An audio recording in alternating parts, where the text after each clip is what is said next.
18 days na po itong ating mga sisiw. Tingnan nyo po mga itsura. Ano po yung masasabi ninyo dito mga ka-farmers? Maliliit pa. Kompleto naman yan. Dinamot namin yan. Tapos pinainom din namin yan ng dalawang klase na magkakahiwalay na vitamins. Itong vitamins na ginagamit namin ngayon dito, ito yung Vitamin Pro. Tapos ginagamitan din namin yan ng dextrose powder para sumigla sila. Tapos yung ginagamit naman namin na antibiotic, Primoxil. So nung dumating kasi ito dito sa akin, itong mga sisiw na ito ay okay naman sana, medyo malalaki naman sana sila. Kaso lang paglipas ng mga 4 days, napapansin ko parang hindi lumalaki. Marami yung mga maliliit.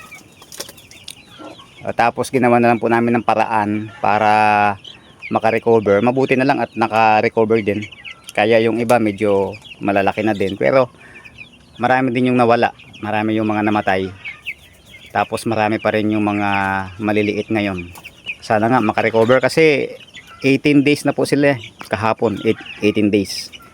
Malapit na po sila mag 3 linggo. And baka meron po kayong maisa-suggest mga ka-farmers kung anong magandang gawin dito ngayon. Ililipat na po namin ito at ipaghihiwalay namin yung mga maliliit para makabawi. O dito natin sila ililipat. Ito na yung mga paglilipatan natin. Na-disinfect namin ito na gamitan namin ng power sprayer. Siguro mga magto 2 weeks na din. Tapos itong ating mga ginagamit sa pagpatuka at painuman, malinis na din po ito. Yan, pati yung mga trapal na ginagamit natin dyan sa baba, na-sprayhan din yan lahat. Tapos nag-repair tayo ng ilang, ayun yung mga kahoy na yan. Nag-repair po tayo niyan para medyo tumibay ang ating kulungan. Ganun din tong kabila. Ilalim, malinis din yung ilalim. Meron din tayo dito mga ilang poste na pinalitan.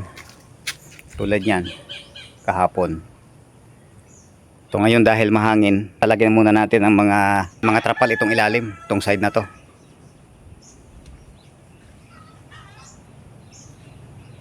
Para hindi lamigin yung ating mga sisiw.